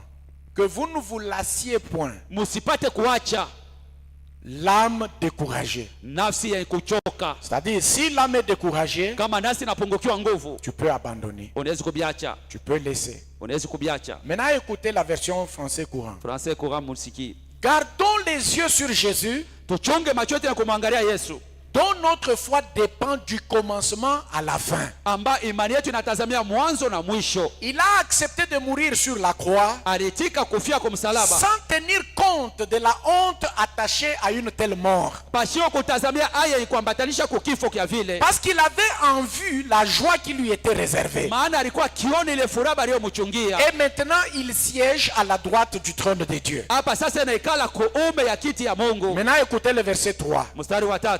Pensez à lui Jésus. Mumuwaze basi ye Yesu, À la façon dont il a supporté une telle opposition namna aliyovumilia upinzani ya vile de la part des pécheurs. ya kutokea kwa batenda zambi, Et ainsi, na hivi vous ne vous laisserez pas abattre, amutajiacha kuangushwa wala vous kupigwa, ne vous découragerez pas. na amutapungukiwaka nguvu. Il y a une version qui va encore nous faire bien comprendre, c'est la version Semeur. Kuko tafsiri nyingine inatusikilisha mzuri, ni mpandaji. Nous lisons et nous terminons. Tunasoma na tunamaliza. Gardons les yeux fixés sur Jésus, Tuchunge macho yetu ya kumwangalia Yesu, qui nous a ouvert le chemin chemin de la foi aliyetufungulia njia ya imani, et qui la porte à sa perfection ou à son achèvement. anaipeleka kwa ubora wala kumanizikia kwayo. Parce qu'il avait en vue la joie qui lui était réservée, Maana alikuwa akiona furaha iliyomchungiwa, il a enduré la mort sur la croix, alitika ile kifo ya kumsalaba, en méprisant la honte attachée à un tel malheur, à une telle mort. akibeula ile aya kuambatishwa kwa kifo kia vile. Et désormais, il siège à la droite du trône de Dieu. Na kuanzia hapa sasa nakaa kuume ya kiti ya Mungu. Pensez à lui qui a enduré de la part des hommes pécheurs Muwaze yeye aliyechika tokea batenda zambi, une telle opposition upinzani ya vile contre lui, juu yake, pour que vous ne vous laissiez pas abattre par le découragement. ili msijiachilie kuanguka kupitia kupungukiwa Non, nguvu. non, vous ne vous laissiez pas abattre par le découragement. Msijiachilie kuangushwa kupitia kupungukiwa nguvu. Que vous ne vous laissiez pas abattre par le découragement. Msijiachilie kuanguka na kupitia kupungukiwa nguvu. Ce qui veut dire le découragement Sasa kupungukiwa nguvu peut t'abattre, inaweza kukuangusha, peut te tuer. inaweza kukuua. Le découragement Ile kupungukiwa peut te kiasi tuer dans ce que tu as commencé à faire. inaweza kukuua mobile ulianza Le kufanya. découragement Ile kupungukiwa peut kiasi t'abattre dans l'évolution dans laquelle tu es. inaweza kukuangusha Le mlima ingine. découragement Ile peut kupungukiwa kiasi t'abattre dans tout ce que tu es en train de faire. inaweza kuangusha myoto kunafanya. Alors l'ennemi, Sasa adui dans tout ce qu'il fera, vyote vile atakaofanya il cherche anatafuta et il recherche na anatafutisha ton découragement. ile kupungukiwa kiasi yako, Ne le lui offre pas. na usimupatie hiyo. Ne offre pas sur un plateau en or ton découragement à l'ennemi. Usitolee pasani moja ya dhahabu ile kupungukiwa kiasi yako kwa adui, Parce que le découragement ne viendra pas de l'extérieur. maana ile kupungukiwa kiasi hakutatokea Le nje, découragement vient de toi, itatokea ndani yako, de l'intérieur. ndani. Si l'ennemi parvient à l'obtenir dans ta vie, Kama adui anafikia mkuipata ndani ya maisha yako, tu es fini. kunaishia pale, Tout s'arrête là. vyote vinashimamia pale. Ce matin, Ya asubuhi dans quel domaine tu es découragé? ni mupande kani ya maisha ambayo unapungukiwa kiasi, Sur quel point ni mambo kani tu commences à te décourager? unaanza kupungukiwa kiasi, C'est dans quelle voie? ni munjia kani, Sur quel projet? mipango kani, Qu'est-ce que tu as commencé ni kitu et kani tu ulianza commences à te décourager? na kinaanza kupunguka kiasi. Sache que Jua kama petitement tu es en train de mourir, kidogo kidogo unaanza kwenda kufa, quoi qu'en étant debout. ingawa Quoi uko qu'étant bwima, debout. ingawa uko bwima. N'accepte jamais. Ushitike kama Tu peux te fatiguer, unawezi kuchoka, mais pas te décourager. haina kupungukiwa kiasi. Tu peux regretter, il n'y a pas de problème. Unawezi kuzunika, hapana mambo pale, Regrette, uzunika, mais pas te décourager. lakini hapana kupungukia kiasi. N'accepte jamais Ushitike kamwe de te décourager dans ce que tu fais. ya kupungukiwa kiasi mobile Parce que kunafanya. le jour où tu acceptes que le découragement reste en toi, Ile siku utaitika upungukiwa kiasi bakie ndani yako, tu es mort. unakufa Et ça s'arrête là. na inaisha pale. Que mon Dieu te bénisse. Mungu wangu akubariki.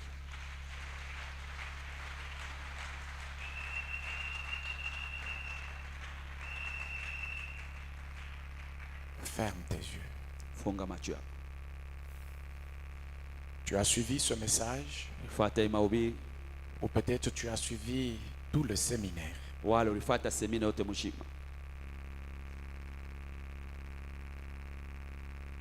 Le dernier mot par lequel j'achève ce séminaire, Sehemu ya mwisho pale naisha nayo semina hii c'est le découragement. ni ile kupungukiwa kiasi. L'ennemi va le rechercher dans ta vie. Adui ataitafutisha mu maisha yako, Il va le rechercher dans ton cœur. ataitafuta muroho yako, Il va le rechercher dans tes pensées. ataitafuta mawazo yako. Le découragement. Kupungukiwa kiasi, Le découragement. ile kupungukiwa kiasi Dans quel domaine tu es découragé? ni mungambo kali ya maisha mulu napungukiwa kiasi, Dans quelle situation tu es découragé? ni mumambo kali mulu napungukiwa kiasi, Sur quel point tu es ni découragé? munukta kani unapungukiwa kiasi, Ou c'est sur quel point tu as commencé à te décourager? wala ni mungambo kali ya maisha mulu naanza kupungukiwa kiasi. Sur ce point-là, Ha, ile nukta ce matin, tu dois changer d'attitude. hii asubuhi napasha kubadilisha hali yako, Mais si tu es là, na kama uko hapa Il y a un domaine dans lequel tu es découragé. Kuko ngambo mwa maisha mulu unapungukiwa kiasi. Il y a un domaine dans lequel tu commences à te décourager. Kuko ngambo mwa maisha mulu unaanza kupungukiwa kiasi. Avant qu'on entre en prière, Kabla tuingie kwa maombi, lève ta main là où tu es. nyangula mkono wako pale huko. Je vais te recommander au Seigneur Ndakutolea kwa Bwana pour que Dieu t'aide. ili Mungu akusaidie. Que le Saint-Esprit t'aide. Roho Mtakatifu kusaidie. Change. Badilika. Que tu changes d'attitude. Ubadilisha hali yako. Que tu changes d'attitude. Ubadilisha hali yako. Dans ce domaine-là, tu Oui, as besoin uko na lazima de changer d'attitude. ya kubadilisha hali yako. De changer d'attitude. Ya kubadilisha hali yako. Père, je viens au devant de ta face. Baba, nakuwa mbele ya uso wako. Je te confie mon frère. Nakutolea ndugu yangu. Je te confie ma soeur. Nakutolea pia dada yangu. Je les laisse au devant de toi Na baacha mbele yako pour que tu soutiennes chacun. ili usaidie kila mmoja. Dans le domaine où il commençait à se décourager. Mungambo wa maisha mmoja alianzia hapo kupungukiwa Dans le kiasi. domaine où il était déjà découragé. Wala mwile ngambo wa maisha alikuwa kupungukiwa Dans le kiasi. domaine où il pensait de manière à se décourager. Mungambo wa maisha mmoja alikuwa anawaza namna ya kupungukiwa kiasi. Que par le Saint-Esprit, Na kupitia Roho Mtakatifu tu saisisses ushike son cœur. roho yake, Que tu saisisses sa main ushike mkono yake et que tu lui donnes encore d'être fort. na umsaidie kwa nguvu, D'être fort. kwa nguvu, D'être courageux. kwa hodari, De ramener le courage. ya kurudisha hodari De ramener le courage. na kurudisha hodari, De ramener le courage. ya kurudia tena upya Et de hodari refuser de mourir na kukatala kufa par rapport à cela. kufatana na ile. Au nom de Jésus-Christ. Jina la Yesu Kristo. Au nom de Jésus. Jina la Yesu. Au nom de Jésus-Christ. Jina la Yesu Au Kristo. nom de Jésus. Jina la Au Yesu. nom de Jésus-Christ. Jina la Yesu Dans le Kristo. nom de Jésus. Jina la Yesu. Merci Père. Asante Baba. Merci Éternel. Asante wa milele. Merci Dieu de gloire. Asante Mungu wa utukufu. Dans cette attitude, Paka mwili hali nous allons tous nous tenir debout. si wote shimamia bwimi. Et nous allons faire une courte prière. Tutawafanya maombi mfupi. Ce que tu commences, tes mains doivent l'achever. Kile unaanza mikono yako inapasha ukimaliza. C'est ça le thème que nous avons exploité. Ndio kishinda kile tulisemea. Tu vas élever ta voix. Utapandisha sauti yako. Tu vas recommander Utatolea ce que tu as commencé bila ulianza et ce que tu fais. na kile unafanya. Tu vas dire à Dieu, Utamwambia Mungu, je te le présente. mimi nakuonesha hayo. Donne-moi d'évoluer et d'achever. Unisaidie kuendelea na kumaliza. Et s'il y a quelque chose que tu as déposé sur la table, Na kama kwa kitu moja uliweka pa meza, et toi qui en as encore, wewe ungaliki nayo tena, tu peux venir le déposer. unaweza kwa kuiweka kwa meza. S'il y a quelque chose que tu as déposé sur la table, Kama kwa kitu moja uliweka kwa meza, avant que je ne prie pour présenter cela à Dieu, kabla mimi niombe na kuionyesha kwa Mungu, élève ta voix, pandisha sauti yako. dis à Dieu, Umwambie Mungu, j'ai déposé telle chose sur la table. mimi niweka kitu fulani kwa meza. C'est ce que j'ai commencé Ni ile ndio nilianza ou c'est ce que je vais commencer. wala ni kile nitaanzisha Je te le présente, Seigneur. na kuonesha hayo Bwana. Touche-le Gusa et donne la vie à cela. na pana uzima kukile. Je vais prier pour cela Taombea hayo après la Sainte Seine. kisha meza takatifu. Tu vas élever ta voix Utapandisha sauti yako et tu vas prier maintenant. na utaomba sasa. Tu vas prier maintenant. Utaomba sasa. Tu vas prier maintenant. Utaomba sasa. Dis à Dieu, Umwambie Mungu, je te présente. Je te présente, Seigneur, na kuonesha Bwana ce que je place sur cette table. kile minaweka pa meza. Donne la vie. Leta uzima. Donne la vie. Leta uzima. Donne la vie. Leta uzima. Donne la vie. Leta uzima. Donne la vie, Seigneur. Leta uzima Bwana. Donne la vie. Leta uzima. Donne la vie. Leta uzima. Donne la vie. Leta uzima. Donne la vie. Leta uzima. Donne la vie. Donne la vie.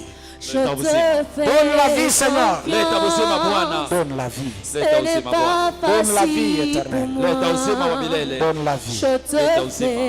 Donne la vie. Leta uzima. Donne la vie Leta éternelle. uzima. Donne la vie.